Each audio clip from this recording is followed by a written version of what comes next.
Scraping her bed? Just like scratching under your desk. Make her stop, but no. I think she's having a breakdown because you're not here. But make her stop, please. I think she just heard you and stopped. Oh no, there she goes again. Bellas. Okay, ladies and gentlemen, here we go. Let's start this horsey. So Degas was famous for doing like racetrack pictures. It was really popular. I mean, not as popular today, but it was popular. A century ago, and even just like 50 years ago, to go to the track all the time. Anyway, horses were before cars were obviously a bigger part of life too. And I guess race cars came from horse races, which is kind of interesting. So if you can see this, we're going to basically handle very superficial horse anatomy. And once I give you the formula for how to draw a horse, you really will never forget it, and you'll be able to like approach horses and horse paintings in new light. So let's see what I can do here. I'm gonna zoom out so I can get a little bit more room. Okay.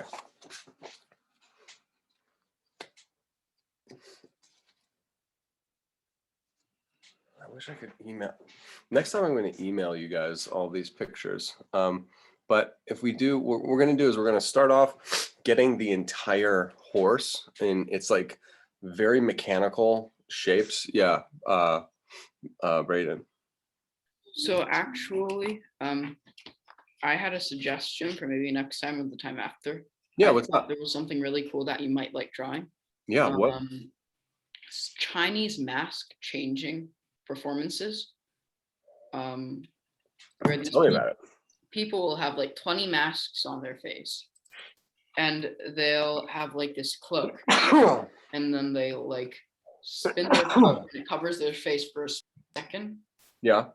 And they're able to take off the mask and hide it back behind them. So I thought it would be interesting to draw the masks and all that stuff. And then the costumes they wear as well are interesting. What does it mean? I don't know. There's probably some sort of meaning to it, but I've never heard of it. Is it like kind of like is it theater? I mean, do you do it as a performance? yes, it is a performance type thing. Yeah. All right. Is it modern, or is it like tradition or ancient?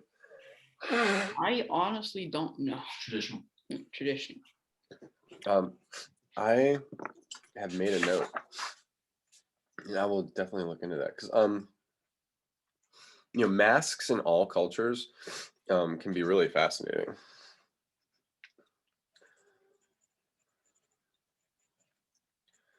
All right. So I think we're gonna go over. So it's a little bit annoying. It's not. It's good. The details of this, we can go in. So if I go into this point, there's a lot of details that we can get for the head, and we will do the details. But it's actually almost better that the figure is kind of, not the figure, but like the whole composition is a little obscured because it's so small, and it forces us to really just see the shapes. Kristen, can you hear me? I don't think she can hear. Oh, she's not even on here. She was taking attendance. Okay. Well, hopefully Stacy comes on, because she loves doing this. And we did this horse this morning. I think we're going to draw this horse first, and then it's a little bit rigid. It's a little bit stiff, but it's got really clean lines and really clean shapes. And if you're going to start to learn to draw a horse, this is the one. And I taught this to my 6th and 7th graders for years. And it's just such a super clean way of conceiving of all the parts of the horse. And you'll just have to, you'll take my word for it at first, and then I think you'll see what I mean. So let me see if I can find the bottom of my paper. So that's here. So I'm gonna be drawing this guy super small. All right, so let's just stop. I'm gonna start with the ears up here, and I'm gonna use this little teeny triangle. And you can see it's like there's a blue note on that ear. And what's nice about starting with the ear is that you can come down, and horses have all kinds of complexities. One of the things that is not complex is where the head ends and the neck begins. So when I draw this little, it's a vertical, I can drop that vertical from the ear. And then from that moment, I can then pull the jaw, which comes essentially straight across. And then I can, from the ear, I can pull the forehead down. And then I'm gonna simply make, I mean, with my little kids, not my little kids, but the younger kids, I would close it off like this and just make it a trapezoid. So it would just be the vertical that separates the head from the neck, the bottom of the jaw, which comes straight across, the angle from the ear down, and then I would cut off the face. Now, the way I'm not going to do that, there is a slant in the nose, and then the mouth where it hits the lips, then it angles back down for the chin. So there's a little chin that hangs off, the bottom of that. I know I'm drawing super small, but I have to do it to fit on here, and we will be able to zoom in on the features of the face in order to finish it. But I'm looking for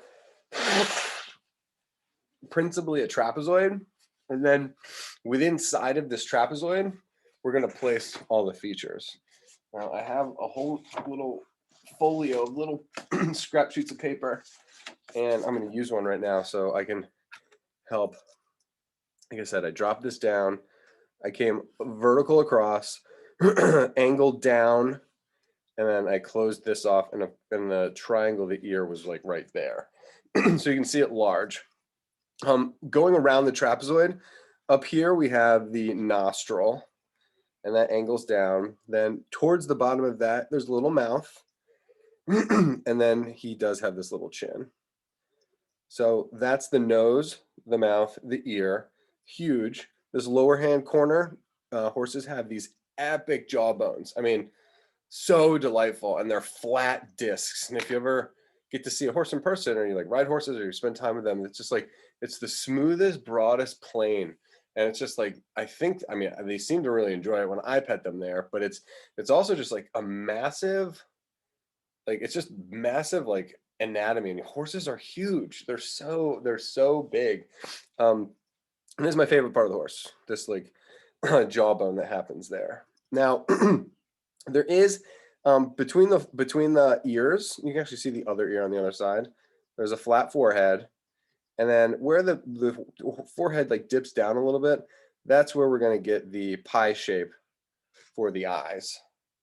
I say, pie, it's like upper eyelid, lower eyelid, and then a little curve for the rounded part of the pizza.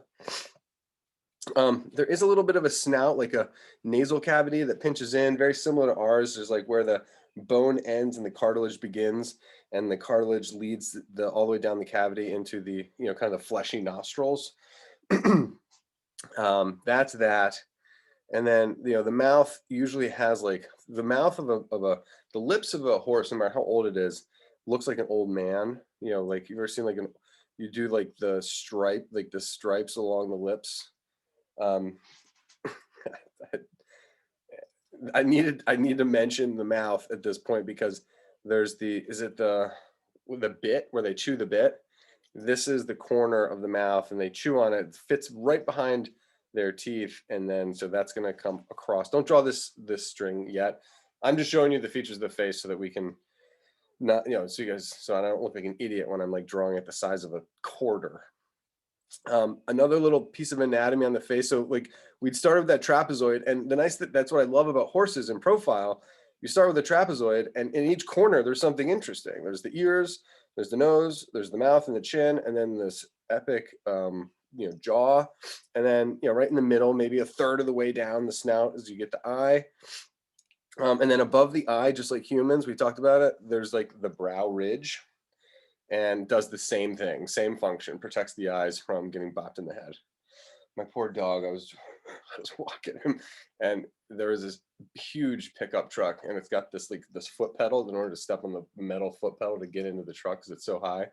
And he was sniffing on the ground, probably for worms or something, and he lifted his head up and he boom bumped it right in the metal of the stuff. He was fine, and the thing is, Bailey is a tank. He's a straight up tank. Anyway, but thank God for this brow ridge, because he'd be more blind than he already is. All right, cool. I love that. I love that little thing. So let's do the serpentine neck. The sketch that we're going to do, the second sketch, which is a lot more gestural. The neck is in an S curve, and the same is true here. So the neck comes out from between the ears, and it's going to S curve down until it gets to this angle of the shoulder. And I believe this is actually the scapula. Oh no, did I make it too long? I made it too long. We'll S curve down in here and I'll bring the scapula up. Oh, that's nice. Okay, so there's the scapula. Now the sternocleidomastoid is that huge neck muscle that attaches behind the ear in humans and attaches to the pit of the neck. It's no different in horses. The vertical goes from behind the ear and it goes all the way down to the pit of neck. So there's a vertical line here, which is this massive sternocleidomastoid. Now, just like humans, whether you're male or female, the sternocleidomastoid starts at the back and goes to the front, but your esophagus starts to the front and goes back. Men have Adam's apples, which I don't even know what that anatomy is, but it's a thing that women don't have. But they do have esophaguses, so you can still see the channel that your food and your air goes down.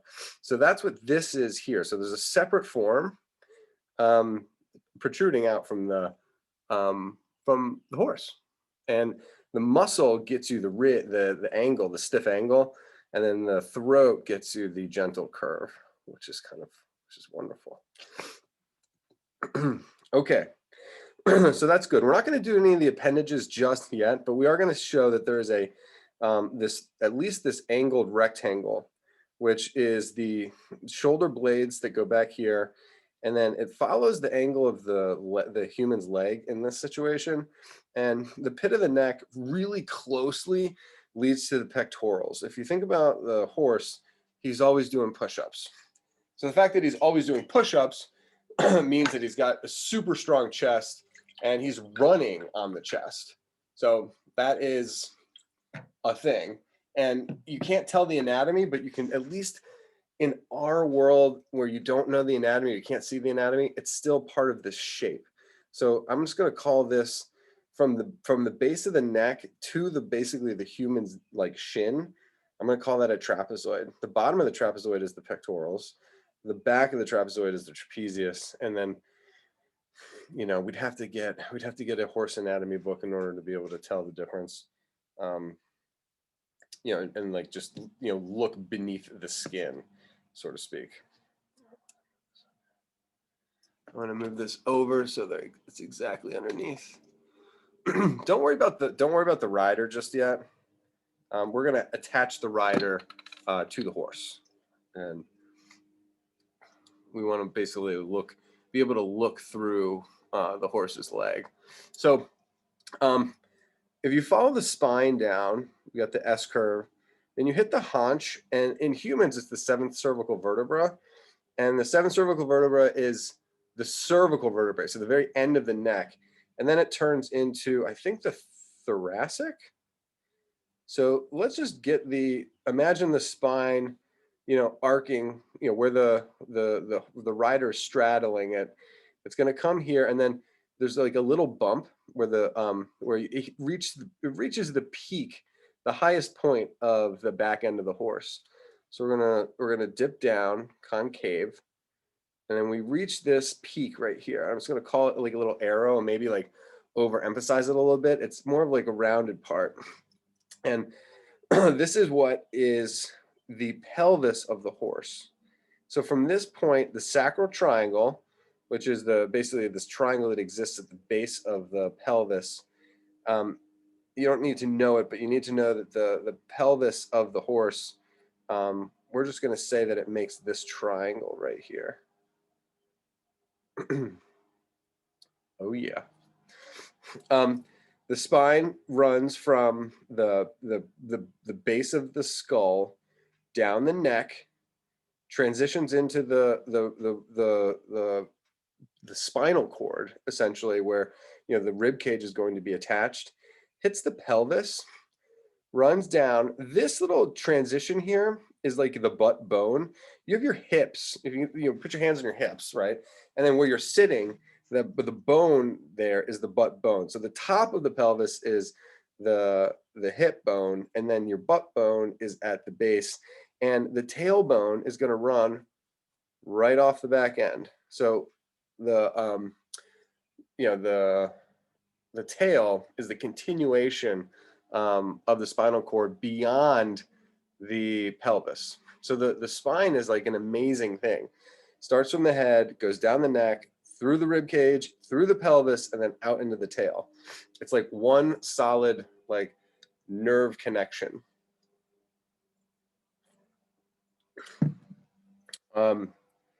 Yeah, excellent. So you want to think about the ribs. They just like they attach and they hang onto that spinal cord. And in humans, they're very much like an egg shape. And honestly, it's not that different from horses. So I'm gonna look at the rib cage. It looks like a bean, perhaps, or an egg, slightly like an egg. The rib cage, believe it or not, comes up like this, and then underneath here is actually it's a very vulnerable spot in the horse, just like it is a vulnerable place in humans. If, your ribs protect all your vital organs, your heart, your lungs, but beneath the base of your rib cage and all the way down to the base of your pelvis, it's all just muscle. It's muscle and tendon. So the ribs really do protect the horse here, and then underneath this belly, it is kind of soft. And the sternum is going to kind of flatten that out. So I wish I was a little bit more I could do a better job at defining the form. I mean, it looks like a slinky, you can kind of see how it's cylindrical in its nature, and then it curves. So the curve, the concave curve of the spine and the concave curve of the belly, they kind of create, an enclosure there. And those are actually, as far as the horse goes, that's actually a lot of the complicated parts, meaning the shoulder blades separating the neck from the rib cage is very different than humans in a way. Rib cage is very similar. Pelvis is very similar if people were on all fours, but people really aren't on all fours. The arms and the legs are the thing that I feel like I, as a human, was left out of. And believe it or not, the anatomy, and I'm not going by horse anatomy, because there's this part on the horse in the front, this little bend right here where I'm pointing, that's actually called the knee, and it's not helpful. It's not, I mean, that's what they call it in a horse, but it's not helpful in terms of humans that are trying to learn how to draw the horse. They're mammals, and their bone structure is the same, as humans. And if you can just decode the horse anatomy by comparing it to your own your own joints, it makes total sense. So let's do the back legs first, just so I can prove the legs. And then the front, you're gonna have to like look through the boot of the rider, but it will still make sense when you get to the boot. All right, so if you think about we built our pelvis here. So if you think about our hips, the legs go from hip to knee, knee to ankle, ankle to the ball of the foot, and then, you know, the ball of the foot where you stand up if you're, you know, on your tippy toes, and then your toes are actually flat. So your toes are the final thing. And then we have toenails.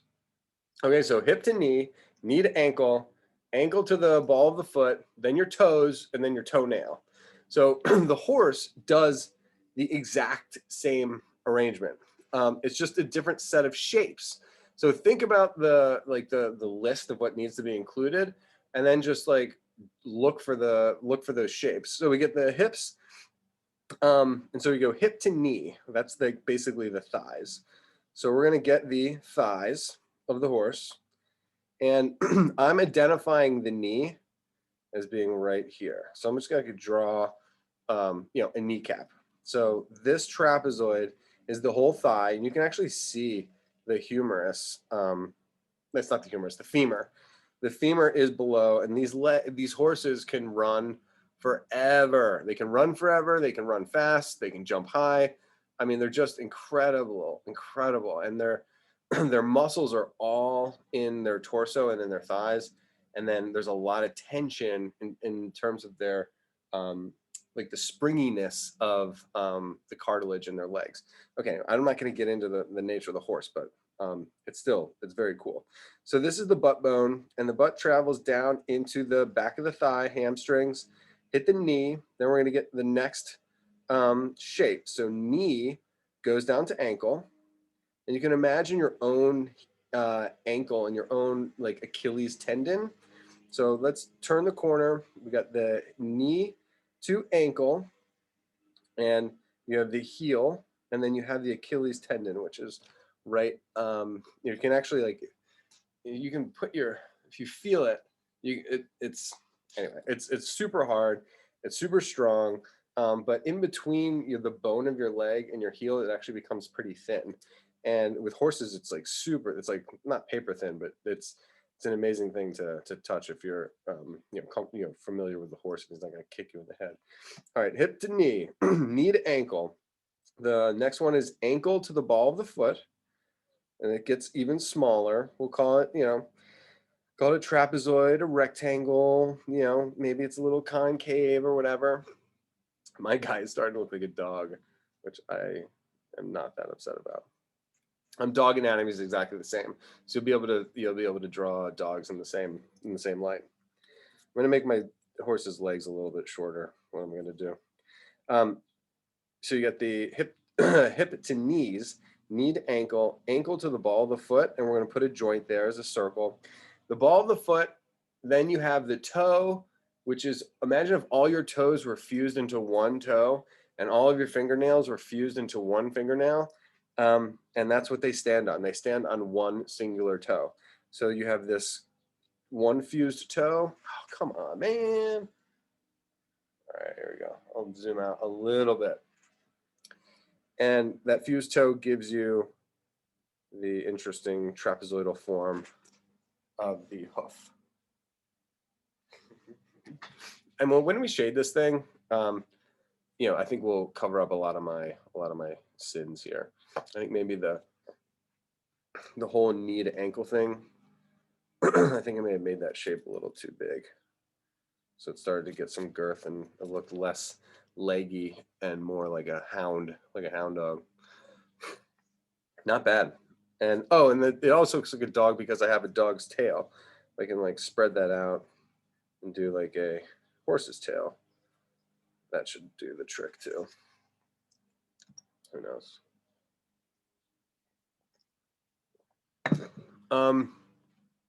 While we're at it, why not do the other back leg? So we have hip to knee, knee to ankle. So the only part that shows here is going to be the base of the hip to knee. So it's only this trapezoidal part. Then it goes from knee to ankle, ankle to the ball of the foot. Ball of the foot, we get a fused finger into the trapezoid of the toenail, aka the hoof. I really do, just to keep my own mind straight, I like to hit a little tick mark for the Achilles heel, just because it's something that I'm familiar with, and you can just feel it on your own body. Even though our heel is weight bearing, and it's got like, it's built up into like a nice orb. This is not weight bearing. So even though you can still think about this back end as a heel, it's just not going to have the same girth, as our foot, because it really does serve a different function. It almost just gives them a whole extra joint. And the scapula does the same thing, with I'll explain it when we get up to the front foot, and the front legs. And they're not legs. It's the other pet peeve of mine. They're arms. They run on all fours, but they don't have four legs. They run on their arms and their legs. They go on all fours. So we've got the shoulder. You imagine our shoulder blades here, our clavicle and our scapula, and then our shoulder to elbow. And there's a lot of strength in the horse's shoulder to elbow. So I'm going to put a little L shape right here because it is in fact the elbow. So it goes from the elbow to the wrist. I'm going to put a little circle for the wrist joint. And I have to apologize for the rider's foot, which is covering it up, but you're going to have to trust me. You'll see it in the other one. So we go from up here, the shoulder, biceps, triceps back here into the elbow, little crease at the elbow to wrist.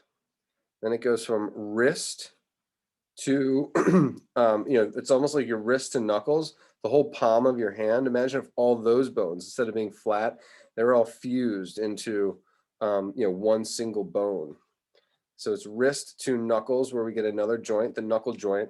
Then all of your fingers are fused into one solid bone, and then all your fingernails have developed over time to get so dense that they become like a shoe. They become like the rubber of your shoe. So we're going to pinch this little finger, concave, and then we'll get the trapezoid of the hoof. This guy's rearing his head back a little bit. So I wonder how that's happening. Why didn't I see that? I don't know. Well, once we zoom in, we'll get to do a little bit more.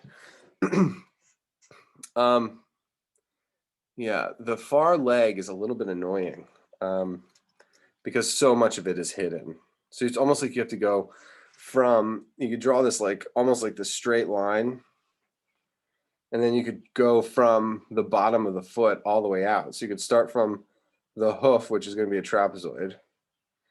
Then that hoof pinches into the knuckle joint. Then that knuckle joint climbs up into the wrist. And then that wrist goes up into the elbow. And then that's where it's all different. It's supposed to be hidden behind. Oh, I guess it keeps going below. And it's a paper doll.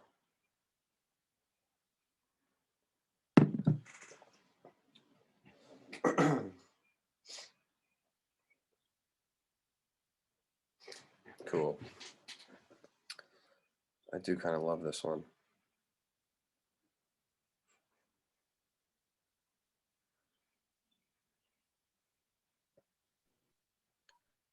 May I say something about it? Yeah. So you said how the rider, the horse was rearing his head a little bit.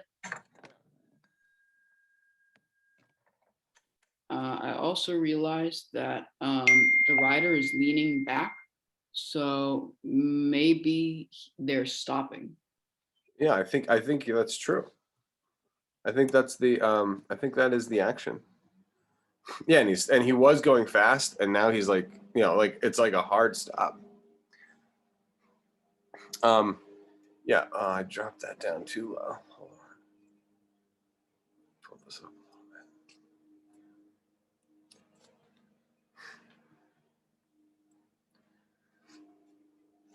That looks great. Let's do the rider, and then we'll detail this thing. Okay, so I'm going to drop this down. Sorry if I might make it a little bit larger. If I make it larger, actually, I'm going to try and make it the exact same size of the horse so I don't. When you adjust on your phone, you know, all the scale can get like totally gnarly.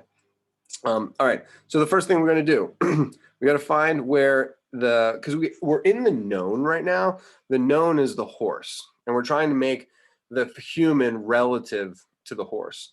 So we've got to be really kind of specific about where on the horse the guy is in contact.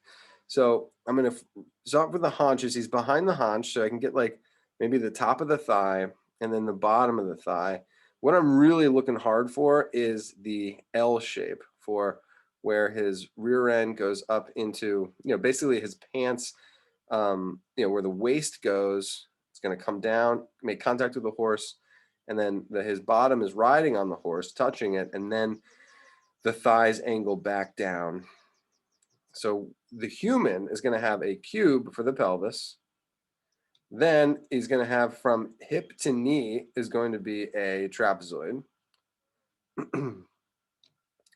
And then from knee, you can almost imagine these knee, like shin guards or whatever. So the pelvis is the rectangle, knee to ankle. What the hell am I talking about? Hip to knee. Then we get to the knee. Then you go knee to ankle. Another trapezoid. And then we'll do from the ankle. I'm just going to use a triangle for the foot. I guess because he's got a flat foot on the flat tip, it'll be a trapezoid. All right. Hip to knee, knee to ankle, ankle to foot. I think there's a little stirrup in there too. All right, let's figure out the torso. So we've got the belt loop. You know, the belt is kind of the belt is actually kind of thick. So the pants are white. Maybe that would be a good idea. I'm just gonna erase the horse that I had sketched so the legs are able to stand out. Hip to knee, knee to ankle, ankle to foot. Oh my gosh, Trevor, it's so funny. I made the foot so big. I did that earlier this morning too. I'm not that upset. My nephew, he has like, he just has like, I don't know if he has big feet or he's got big shoes. Every picture he's in, it looks like he's got like clown shoes on. All right, the pelvis, and then this is where we can get this gravestone shape. So we're gonna come up with the rib cage.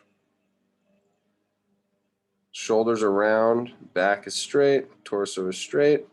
That's the rider pulling back on the reins.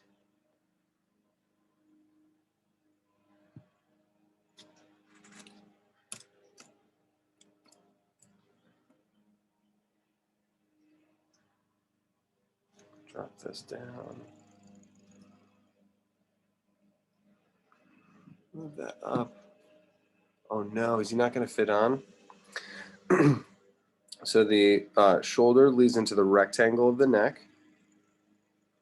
Then we'll do an oval for the head. And then an oval for the hat. Got the visor. L shape for the nose. Goodness, I barely fit on. But I fit. Thank goodness. Rectangle for the neck, oval for the head, extra oval for the hat, visor that comes across. The face is so nondescript. I mean, I'm just going to put a little arrow for the nose. I think that's all it really requires. I mean, maybe you could put in a shadow for the front of the face, maybe put in a dot for where the eye might be. Crazy.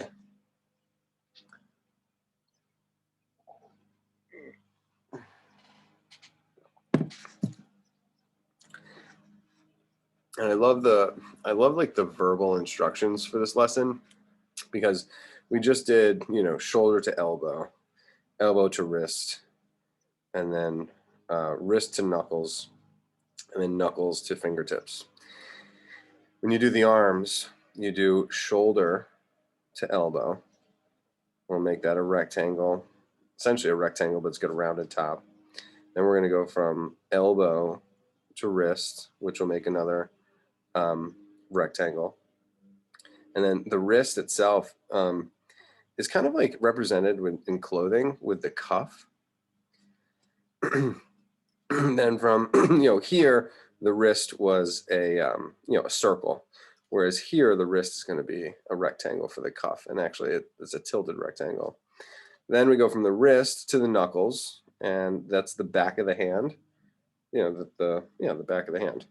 And that's at an angle, another shape. And then he's got his fingers. And the fingers are, you know, wrapped gently, loose. I guess not that loosely. When you ride, believe it or not, you actually are holding onto the reins, you know, generally lightly, and you don't actually have to pull very hard to give the horse, you know, the proper instructions. So anyway, we haven't gone up to the mouth yet, but you can see the corner of the mouth that has this little bit, and then now that we've got the hands, you could link up the bit with the fingertips.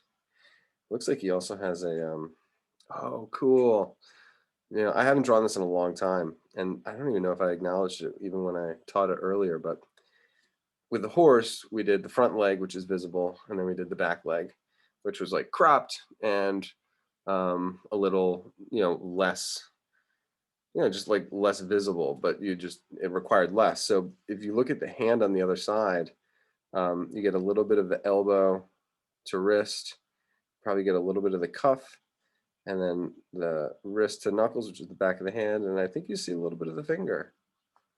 I'll zoom in on it, but I noticed it, you know, on the screen, not even on my drawing. So that has the reins on the other side, but there's a whip in the right hand, which is kind of a fun prop. Other props, you know, while we're at it. Oh, I didn't even detail the nose. I didn't even detail the head. I said I was going to zoom in and do that. Okay, I'll do that later. Props would be the strap that goes, and I used to know all the terms for this. I did ride. When I moved back to Baltimore, I was like, oh my gosh, I'm moving back to Baltimore. Are you serious? I was like, I'm going to move back to Baltimore. I'm going to learn how to ride a horse. So I took riding lessons, and I took them for probably about 6 months, and then I got thrown from the horse twice. And the second time I hit my head, and I was like, I think I might be too old for this. Anyway, I really enjoyed riding. I did not enjoy getting thrown from the horse. I was like, yeah, this is how you break your neck. It's like really far. Anyway, this is a racehorse, so whatever saddle this is, I think this is just a piece of fabric. And I think the you know, the saddle is very minimal. I don't even think it's English style. I think it's just like, I mean, who knows what the racing horses are, but they do have, it is English. There's a little keister pad back here, and then a little bump in the middle, but certainly not Western style. That's got all that, you know, heavy leather.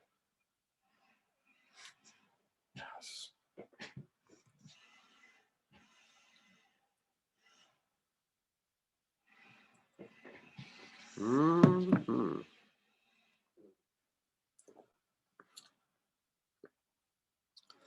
Does anybody have any questions at this point? There's if anybody follows us on Instagram, I should have done this in the beginning. I did a technique which we're going to use here actually, and I'll see if I can show it to you.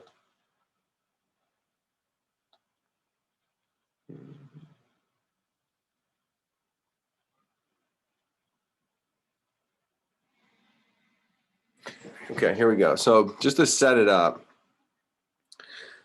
this was a drawing that I made in my high school, my Tuesday night or my Monday night high school class. And what it is, it's a single figure. It's by Delacroix. This drawing is by Degas. The horse is by Degas, but the second horse that we're going to do is by Delacroix. Anyway, there's a human form, and I do all the 2-dimensional and 3-dimensional shapes, all the structure shapes, and then on the white chalkboard.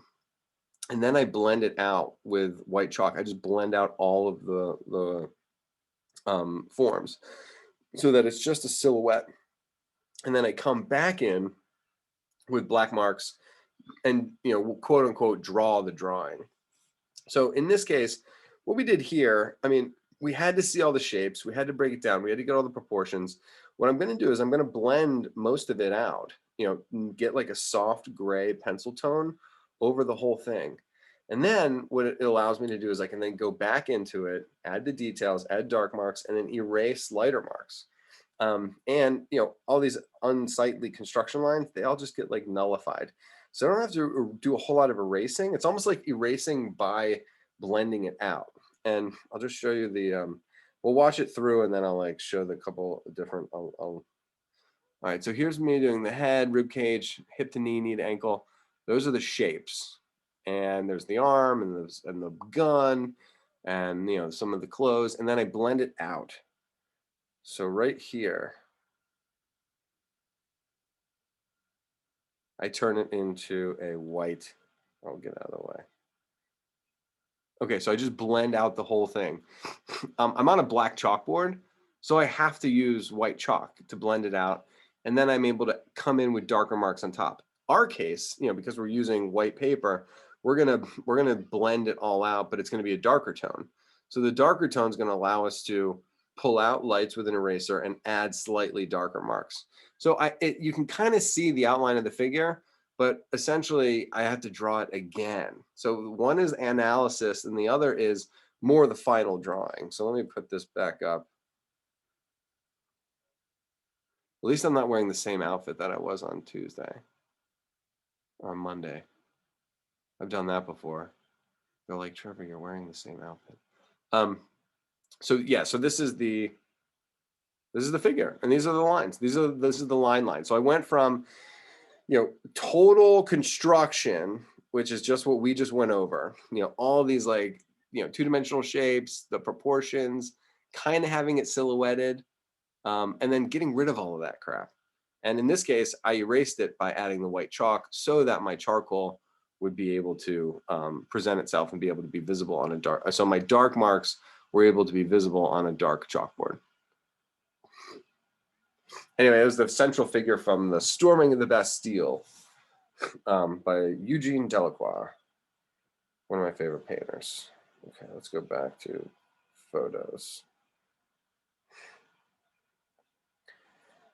And, this is the point where you do want to kind of like, you might want to ask the divine for assistance, just so that so you can have more confidence. And faith is like an amazing thing in art. It takes a lot of the pressure off. Oh my gosh. Okay, last thing I wanted to show in this situation is the landscape is so simple. One of the important things though is the shadow on the ground. So there's basically grass and shadow, and by having the tone on the ground, you can actually see that our horse is off the ground. So there's a separation between the shadow because we have the shadow with the contact point with our back legs. So is the light coming from up above? I guess the light's coming from up above. Maybe a little bit to the left, maybe a little from the left. Above and left. Let's just say that. So as we add the mid-tone, and let's analyze the horse really quickly.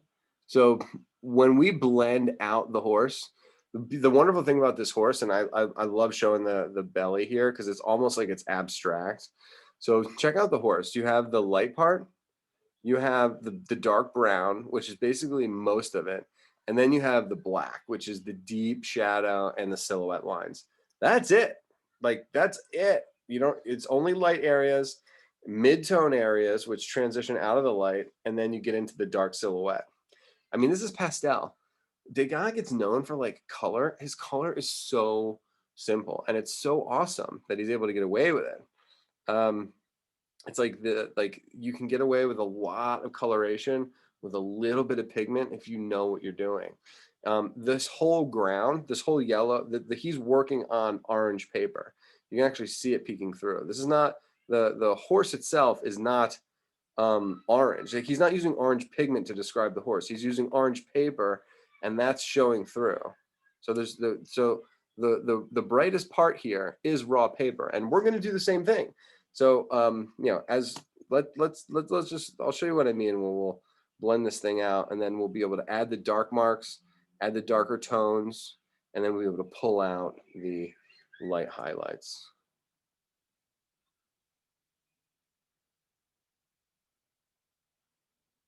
There's this I had this like really sad childhood memory of the sun we were in like midsummer, and the sun was going down, but it was like still 7:30, and my bedtime was like 7:30. So I had to go inside and go to bed, and I could hear my friends playing outside, and the sun was like not even down yet. And I was like, this is torture. And the sun's kind of going down here a little bit, and there's kids playing outside, and I'm in like this darker room, and it just like triggered me from my youth. I swore I would never do that to any of my kids. Oh my gosh, this is so scary. Maybe let's do that. Before we totally freak out, well, before I totally freak out, I'm going to zoom in on just the head, and I think we should test out my little theory that we can blend out some of our lines and get like a mid-tone for the horse, and then we'll essentially redraw it with details. Even if you have facial features in there, you're lucky, because I didn't put them in, so they're not blending out. So I have actually less pigment. Cool. So I'm just gonna like blend out the area of the snout, the head into the neck, and then the neck into the shoulders. I'm just gonna like square off that part. And now that I am kind of zoomed in a little bit, let me see if I can drop this down slightly and zoom in even more. Yes. Okay, guys. So I hate to pressure everybody into doing the same part at the same time, but we really don't have a choice, because I haven't emailed you this image. You could Google it, I guess. If you Googled Degas, Degas, it's called The Jockey, Jockey, The Jockey, and then I would do pastel. You will probably be able to find this if you wanted to be able to zoom in and have the reference yourself. Okay, so I'm going to do the darks first. I think one of the last things I'm going to do is pull out the lights. All right, so here we go. I'm going to go back into that ear where I started. At the front of the ear, I see horse ears as almost like leaves.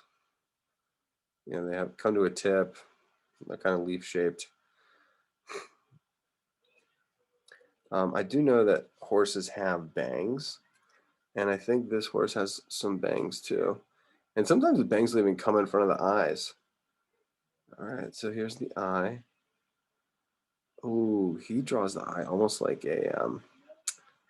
almost a semi-Egyptian, because you do see the upper eyelid and it S curves up, and then you have the rounded bottom of the eye. Oh wow! I did a pie shape initially, but I'm seeing more here.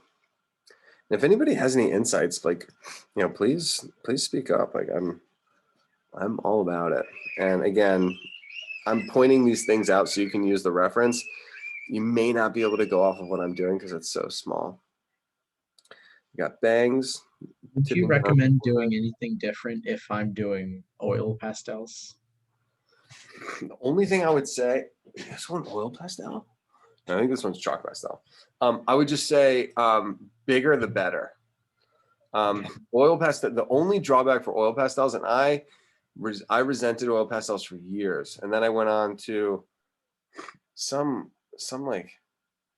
website, and there's some lady was selling a whole set of oil pastels and for cheap, and I bought it, and I spent the whole summer doing oil pastels, and they were fantastic. I love oil pastels now. The only problem is that if you think about the tip of, it's just like this. It's like, the oil pastel, the tip is this big, like even sharp, like, and then the tip of a pencil is this big. So it's like you scale up, you can get a fine line with a pencil, and you can't get the same fine line with an oil pastel. Like, no matter how you try, it's still like 30 times bigger than a fine pencil line. So that, which is not a problem. You just have to like account for it and just try to scale up a little bit.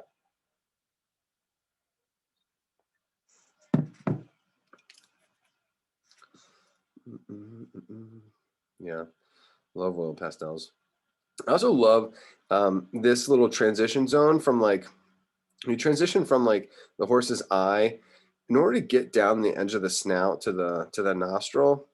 The fleshy part of the nostrils, it's an interesting, kind of almost like a comma shape or whatever. Get the upper lip, the lower lip, but the area between the nose and the eye, there's like veins and like tension marks. It gets a little bit thinner, where the bone transitions into the cartilage, and like there's loose skin and shiny skin, and there's just seems like a lot of activity going on, erratic activity that is like you can't necessarily know the anatomy. It's almost like, imagine if you like flex your how people can like flex their nostrils, like open their nostrils and close them, and then like there's all these muscles in your cheek that you're like, whoa, what are those muscles?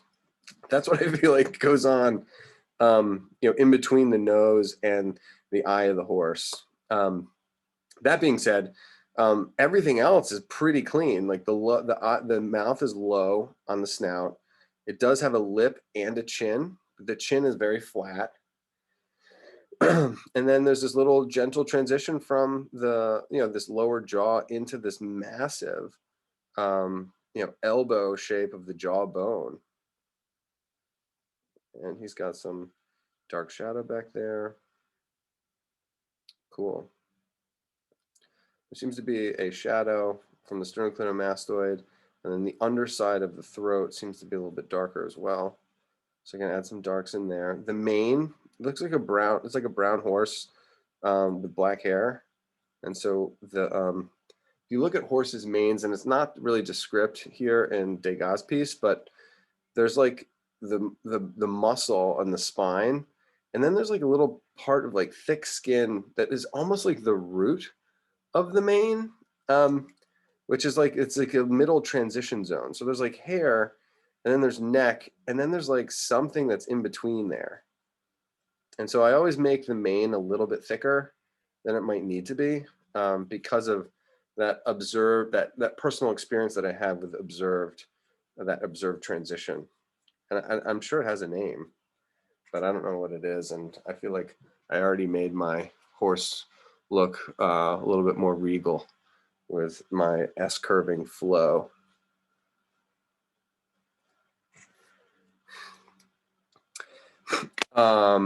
Other blessing that happened this week, I had an incredible number of blessings that just like fell into my lap. One of them was finding batteries for like a mechanical eraser pen.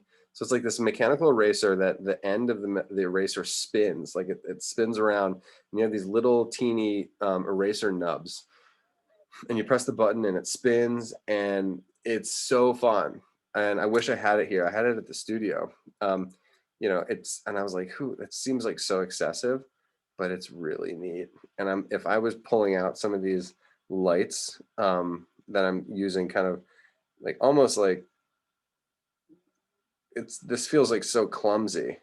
The marks I'm making with my eraser here, because the eraser pen, you can make like the finest lines.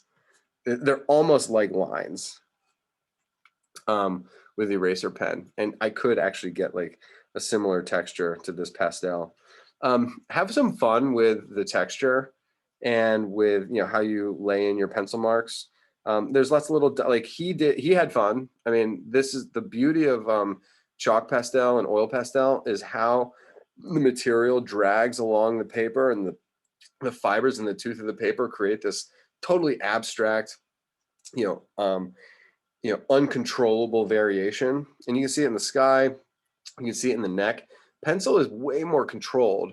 So in a way that's good, because if you're like really want control, but if you want that like infinity of like kind of like erratic mark making that that you get, from these other materials, you can build on it. So like I'm just like using some dots to try to mimic the the complexity of the horse, and all of the hairs and all of the the sheen that is probably coming off of this. And again, I mean, I'm just trying to make my drawing interesting. And there's nothing wrong with trying to make it look good. I teach concepts that like are harder to understand, but it's kind of like it reminds me. I played football all through high school, and when I was in 6th grade, I didn't know how to play football, and my coach was like, I played tight end, and there's this one play where he was like, if you catch the ball, like get out of bounds because we want to stop the clock. Well, anyway, he throws me the ball. I get the ball, and nobody was around me. Like I could have run with the ball all the way down the field to get a touchdown, which is the point. The point is to get the touchdown. So like he threw me the ball and I got it and I ran out of bounds so I could stop the clock. Well, I did what the coach told me, but like I should have run to the end zone and scored the touchdown, because that's what the whole point of the game is to score the touchdown. So like with, we're learning all these like methods and like how to think and how to like see shapes and like, make marks and all that stuff. But really don't forget about getting the touchdown, which is like, make something look great, make something look beautiful, learn about the horse and acknowledge its beauty, and then also make something beautiful with your art. Anyway, it was like kind of a long-winded story, but I mean, I still kick myself to this day. It's like I didn't actually understand the game, but I was just doing what I was like doing what the coach told me.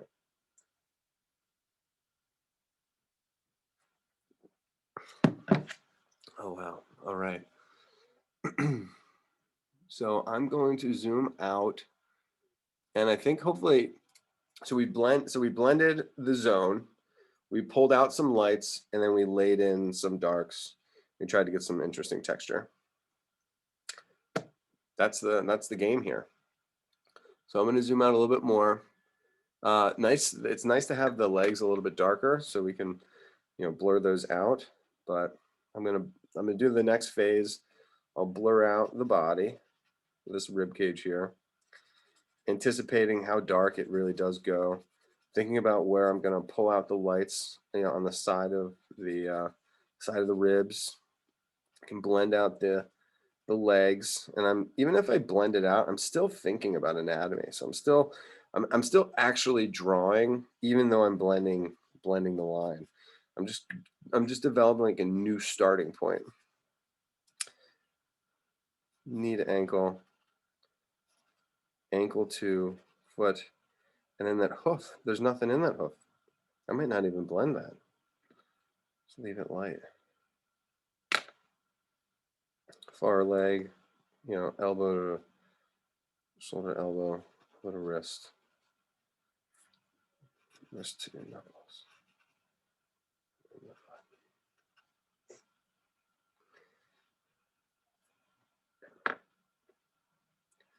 pecs look like they're pretty dark. All right, so here we go. It's like there's not much to pull out in the legs I can see, but I think there is room for me to define the silhouette a little more aggressively. And I'm not thinking about construction lines at all. I'm really thinking about almost exactly the marks that he's making. So I'm trying to, follow the contour of the outline.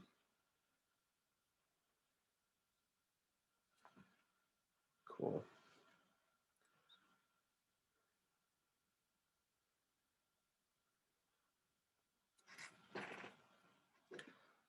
Really deep dark. This really is the foot. I'm gonna make the elbow of my horse darker, but there's a heel on his foot, and there's some like highlights on the leg of the rider. Darken the boot a little bit. There's the black part of the boot, and then there's the leather part of the boot. It's a little bit lighter above that. Dark silhouettes, like thick outlines. When you make the it's one thing to put the line. Sometimes the line is like thin and it's a good description. Other times the line is thick and your pencil isn't that thick. So you have to mark it and then thicken it.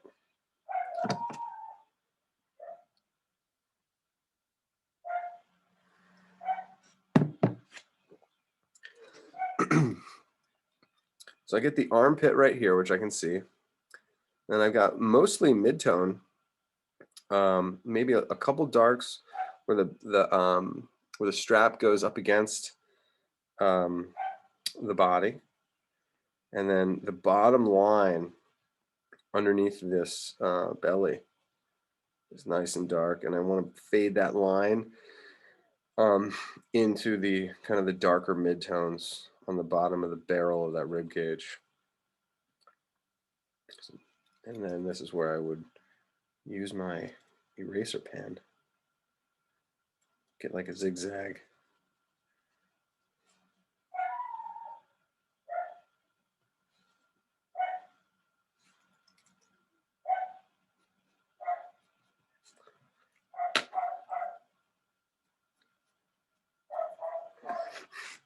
I'm going to zoom in here, and you can't tell the gender of the horse, but it doesn't matter. But just like still life, there's this fascinating layering of one object in front of another in front of another.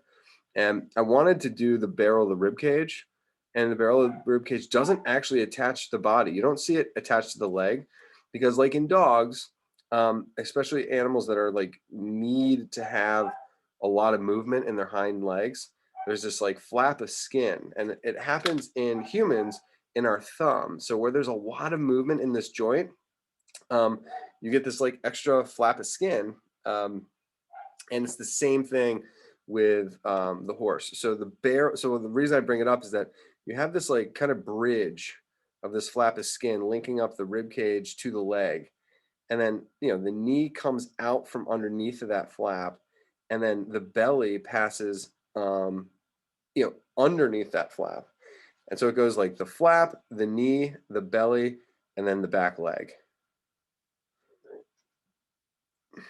Flap, knee, rib cage, back leg. I guess I called it belly. Sorry, it's actually not rib cage, it's belly. And the thing that's in front is that that sheath of loose skin that that has the elasticity. That's fun. It's an interesting it's a little interesting component of horse anatomy. So and I gotta go to a horse farm soon.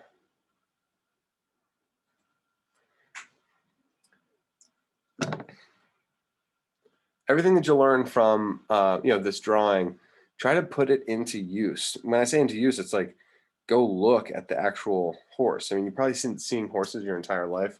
You'll see them way differently now when you know more.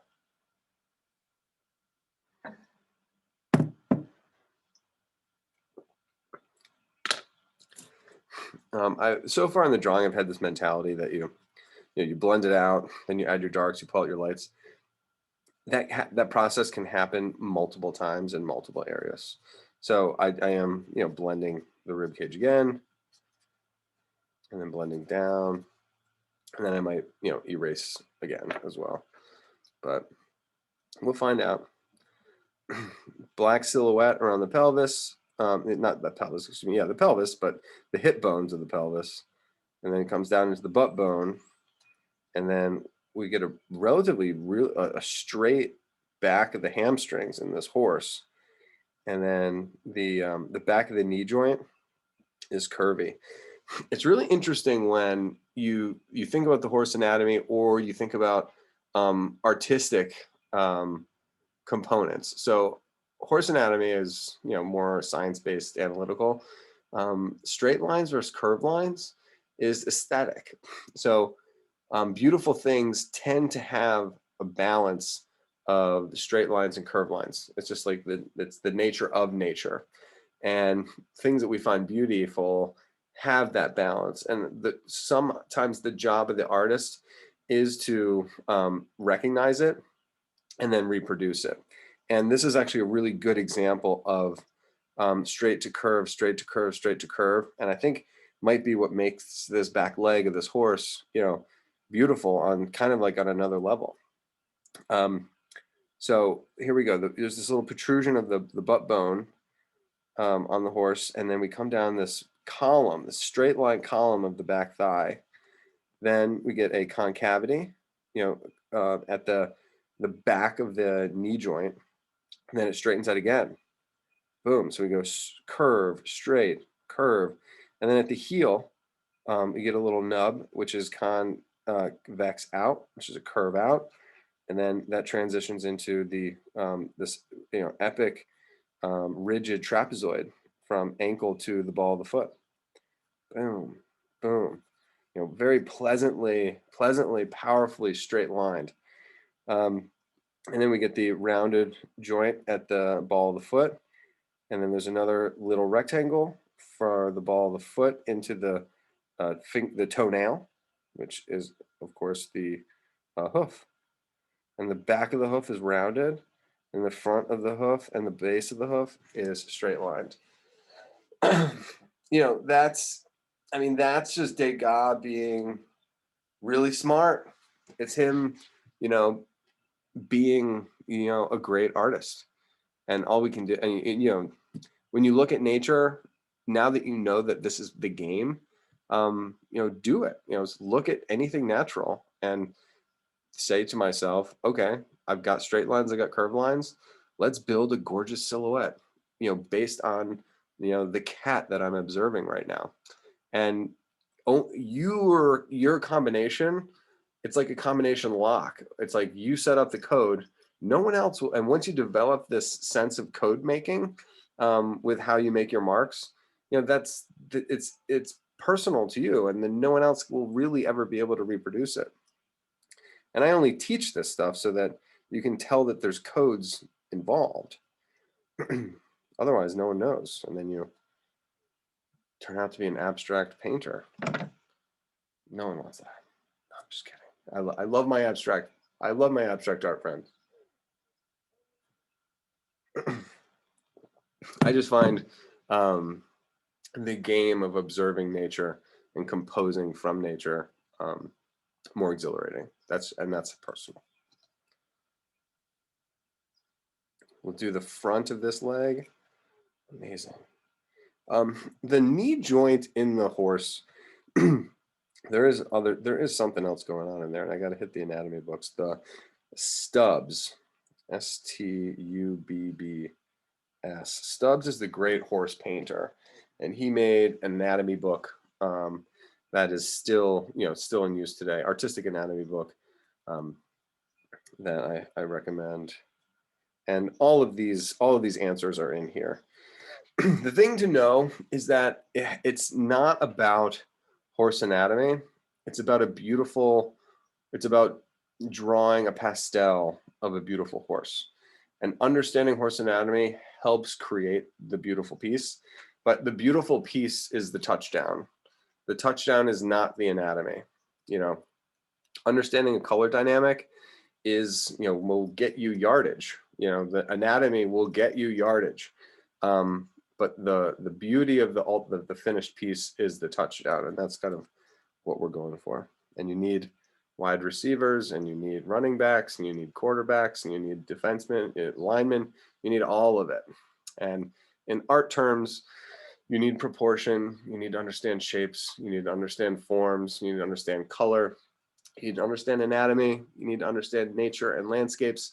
You know, and so we're just taking little bits and pieces and exposing ourselves to them so that we can, you know, one day wrap it all up into a perfect package. And that the end will be the touchdown known as art.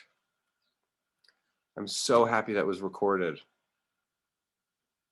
I feel like that was a really nice little montage of words. The front leg, I mean, the front back leg and the back leg that's behind, there tends to be a hierarchy of from front to back, or close to far, I should say. It's not front to back, it's close to far. And we're going to look for similar components that are in the front leg, you know, the closer leg, and then we're going to look for those same things in the back leg, but they're probably going to be a little bit muted. And I'm thinking about the, just look at the bumps at the ankle, those two bumps at the ankle. You know, you get a ridge here, inside ankle, and then a powerful thickness of the ankle to the ball of the foot. On this side, you still get them. They're just a little bit smaller, a little bit quieter. And then the far side leg is a little bit like kind of frailer and less commanding. It's like the lines are broken up a little bit. And then notice how the foot, the hoof, almost disappears into the shadow completely.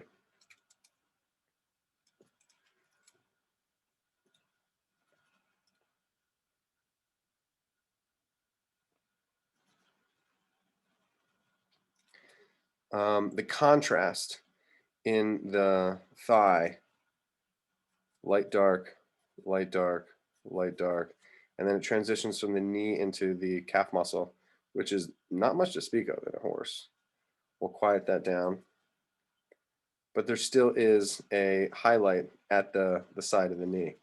The inner part of that thigh, yes, it's in shadow, but it's also needs to be further away. So the contrast is going to be reduced like inside the form. It looks like it's mostly silhouette. And even with my application here, there's too much contrast, so blending it out should do the trick.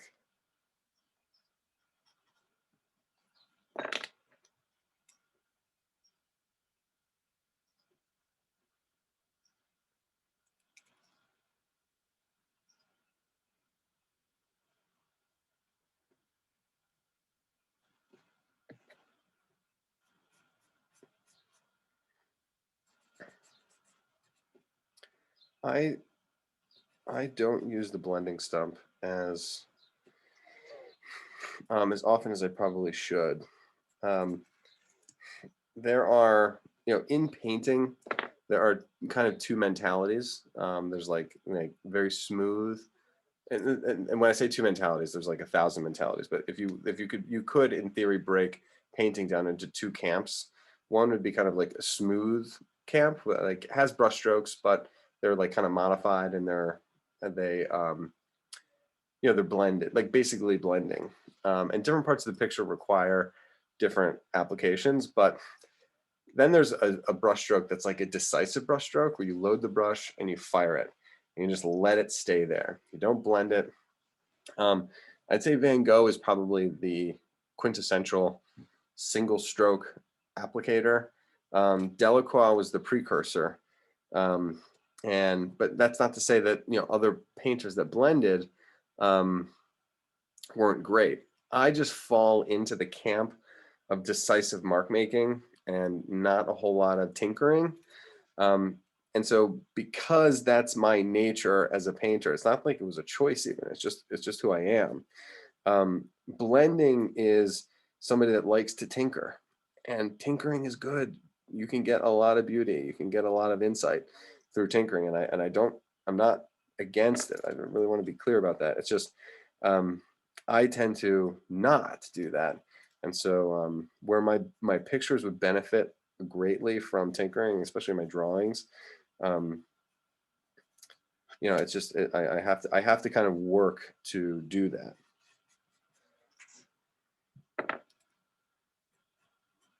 And so if I haven't blended enough, it's just because, and I just have to, it's just because it's who I am.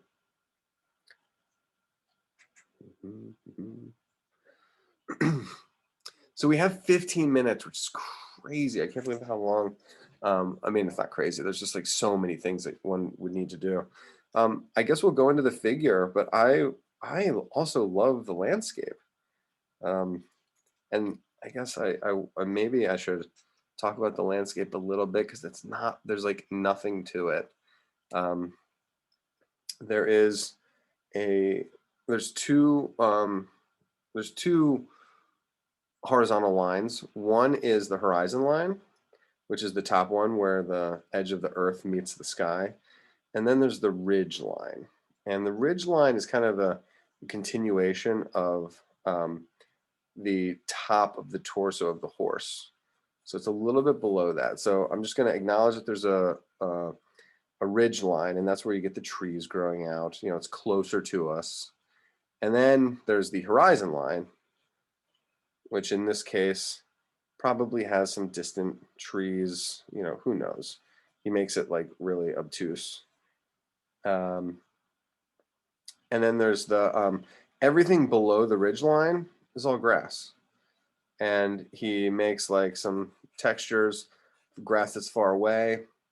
He makes some, you know, marks that show that there's grass that's in what I would call the middle ground, you know, basically everything between the horse's feet and the distant grass.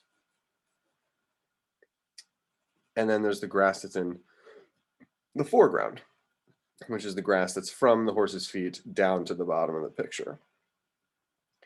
And I know I'm going to cut off the horse's head and the rider, but it's fine. I'll just gotta.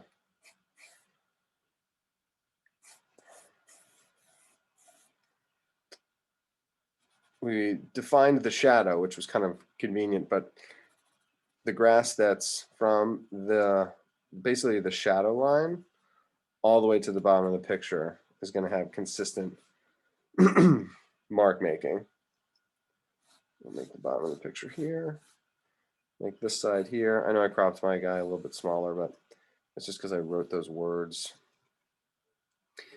So in the landscape, it's not that hard. You just have to have those, you know, those 4 zones. And so when I bring out the 4 zones, it's going to be, one is the foreground, and then from the feet to the distant grass. I feel like the distant grass is easy. I'm going to put DG, distant grass, because it doesn't require any texture. You just got to like kind of shade it going side to side. The middle ground grass has to look distinctly different from the foreground grass, and there's not much going on there. So it's got to be quiet in the sense that it's got to support the horse and the rider.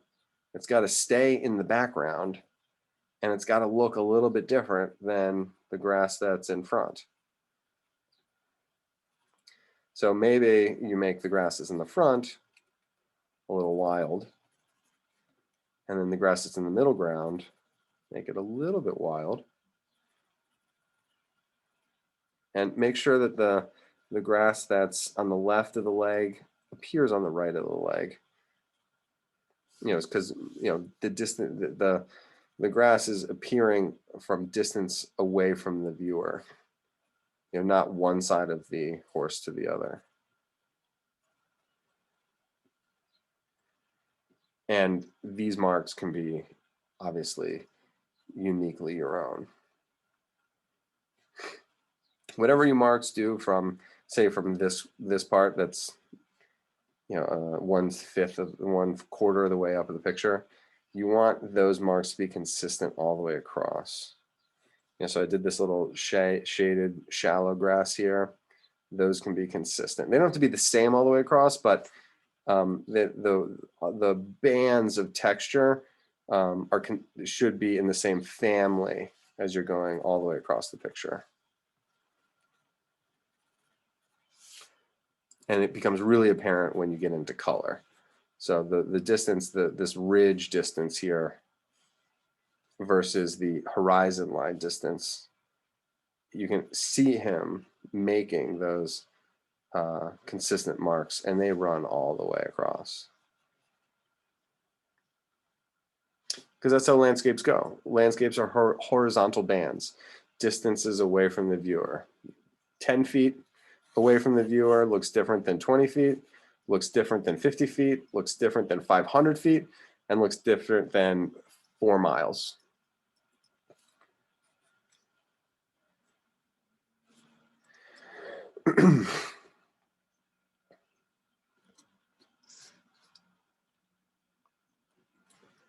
And I like the, usually when you get into landscapes, in the way that when you draw physical objects, you're finding a balance between straight lines and curved lines. In landscapes, it's one of the things that you play with are horizontal elements and vertical elements. And there is actually a really gorgeous, if there was a carousel beam, it would be where this tree is.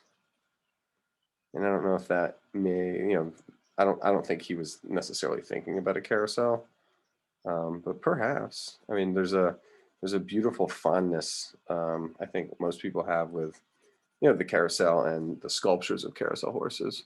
So these trees kind of coming out of the horse. I don't know. I pick up a little bit of a vibe of the carousel. I think it's often painted as carousel horses are kind of painted as creepy. I think they're, as far as mainstream art goes that the general public has, they're really beautiful, especially the really classic ones.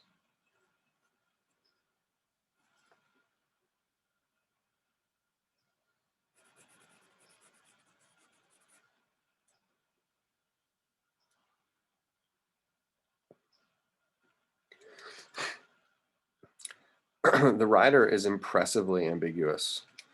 Meaning that the rider is really a lot about the color. I think the red, white, and blue makes him stand out more so than any anatomical or fabric.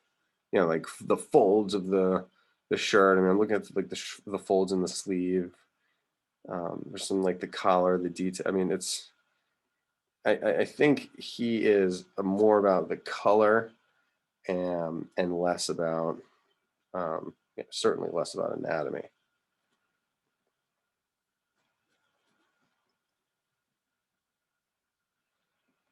So I'm gonna, in the last couple of minutes here, there's a thing that that I like to do, and since we've blended this out, it will work. It's called punching your lights and punching your darks. So you just kind of look at your drawing and you look at his drawing, and as we're standing really far away, look at how dark the throat is. Again, I didn't achieve that. So you just kind of allow yourself, a good once over, and the eye is super dark. I hadn't made that eye dark. There's that little notch at the nostril. The bottom, basically the bottom of every form, because it's in the shadow. It's the underside. It's away from the sun, so it gets darker. And that's where I'm going. That's where I'm like anticipating. I'm like, where could it be? Because it's the bottom of that knuckle here.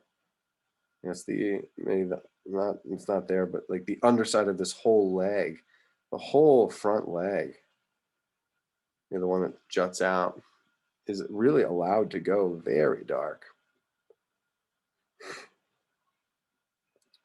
The inner part of the thigh. My pencil, he's using pastels. So the pastel, like if you've ever seen like black pastel chalk. I mean, there's nothing darker. It's just glorious. There's a British artist who invented the darkest dark, the blackest black, and I get ads for it on my Instagram all the time, and I swear to God, I'm going to buy one of these times. Graphite pencil doesn't go that dark, and just for the sake of just to prove it, I'm going to add I'm going to get out just a black color pencil, not even a piece of quality pastel chalk. And the point is that the graphite by itself appears to go dark, but it's only a dark gray at best. Ooh, look at the underside of his his deltoid and his tricep, and then the bottom of his forearm. The blackness of the fingers as they angle towards the ground.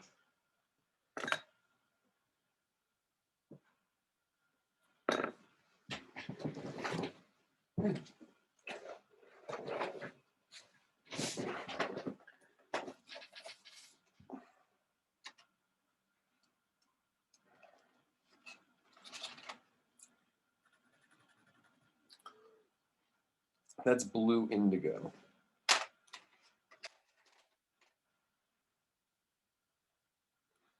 And there's the black. There's black. That's the black in the shadow. So you compare this black color pencil, it's not even charcoal. And then everything else becomes, my whole horse becomes lighter.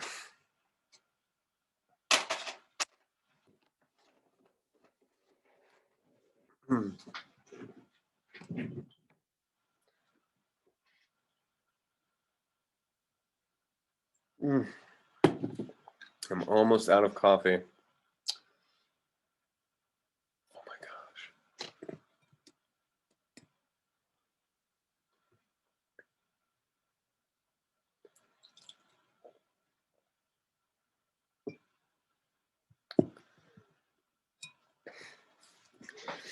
I have this candle that I think the wick is too small for the thickness of the candle, and it almost went out. And I just dumped part of the wax out, and now it's super happy. The flame is back again. Okay, we have 5 minutes left. Oh my gosh. Does anybody want to show what they have? Or maybe we'll do like a 2-minute warning and then I'll get to see. I would enjoy a 2-minute warning. I have a little more work to do. All right, dude. Yeah, take it. Everybody take it.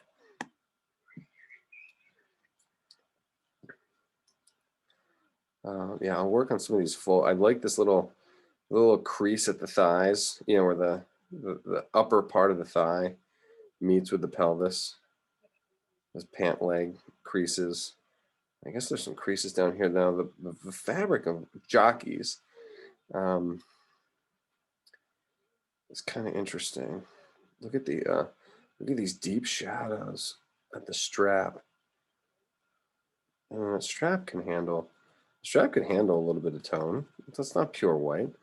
You know, the only pure white is like the pants. The pants of our jockey is the only pure white in the whole picture. The sky, even the sky is it appears white in the screen, but it's a blue. I mean, it's not pure white. I mean, compare that blue to any other of the whites on your screen. It's like, and that's the other crazy thing about skies is that you can't get green. The only color that doesn't show up in the sky is green. Yeah, there's beautiful purples, magentas, reds, oranges, yellows, blues, everything except for green in the sky, except I guess in hurricanes. I'm told that if you go in the eye of a hurricane, there's like a green glow, which has got to be super eerie. But when the bolt, like how he was able to get the cerulean blue on top of this essentially orange paper and not get a green, I actually don't know why that. I don't know why it doesn't come off as green. And maybe the paper is way more red orange than we even think. So that the red plus the blue, the tinted blue, becomes more of a purple than, because red and blue makes purple, whereas red and yellow make green. So if you have something that's in between, you get like it's a gray, basically it comes off as a gray sky. It's awesome. Degas, like I said, Degas is a master colorist, and it's not because he uses a lot of color. It's like he uses the right color. You can quote me on that one.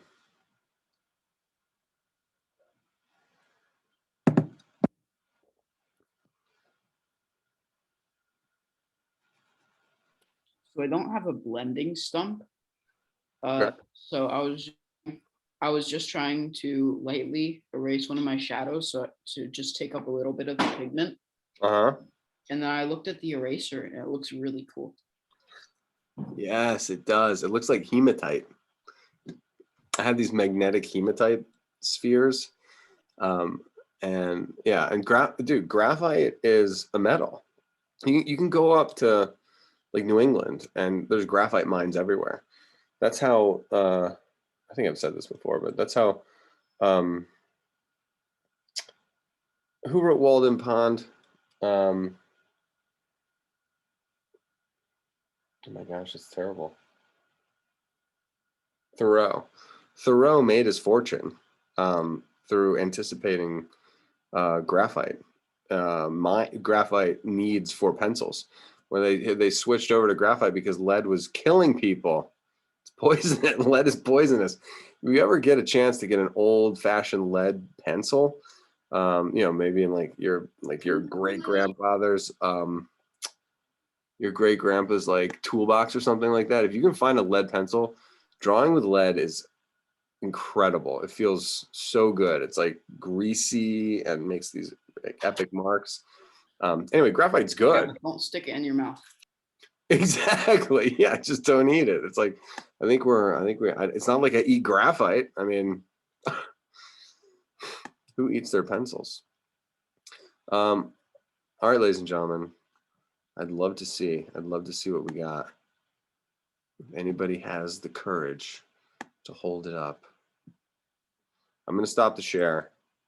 Like I said, it's Degas the Jockey, and it's a pastel. Oh my lord. Okay, let me stop the share so I can pin you all. It's Sebastian against Miss Foley. Hold on. Okay. Sebastian, I'm going to pin you first. Yeah. Yes.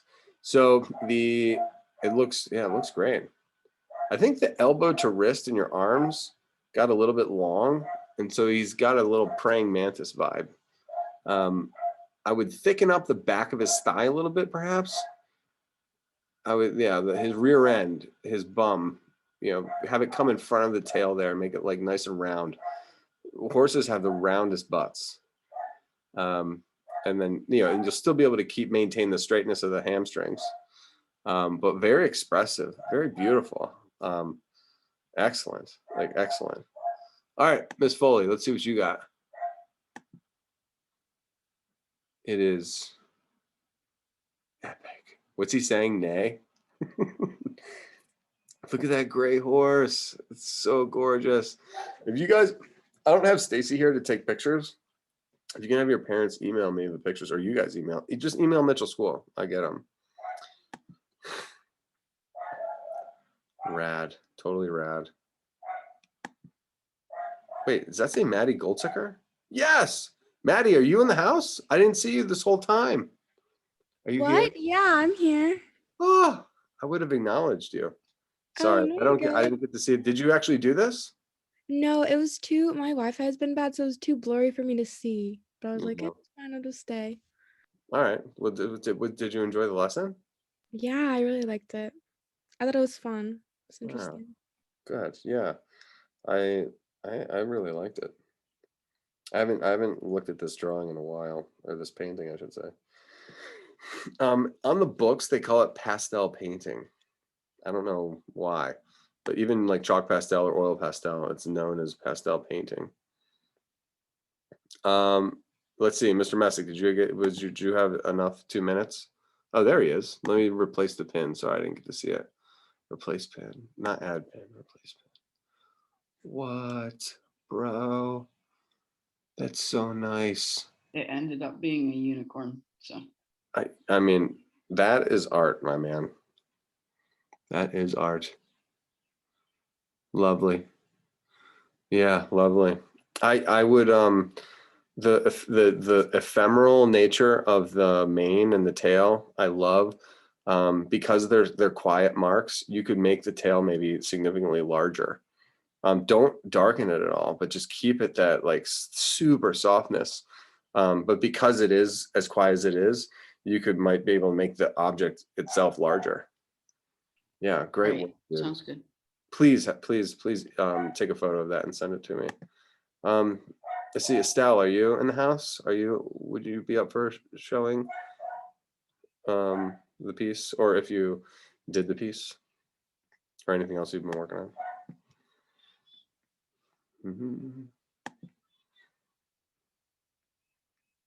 Well, she might not be there. Estelle, if you can hear me, I'd love to see a pic if you want to email it to me, and you don't obviously have to show. Okay, guys, I'm cooking burgers tonight, and I already cooked the bacon. We're gonna have bacon cheeseburgers. It's gonna be so good, so good. My dad is grilling skirt steak, and he just opened up the door to outside, and the smell just wafted in. You got hit with a wall. Oh, Dude, enjoy. All right, listen, give my best to your family and your brother. And Maddie, do you mind if I give you a call right after this? No, yeah, you can give me a Okay, call. cool. Let me get a call. I just want to check in, and we'll talk about it tomorrow.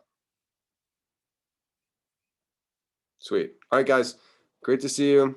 Thanks, bye. You're welcome. Have a great night.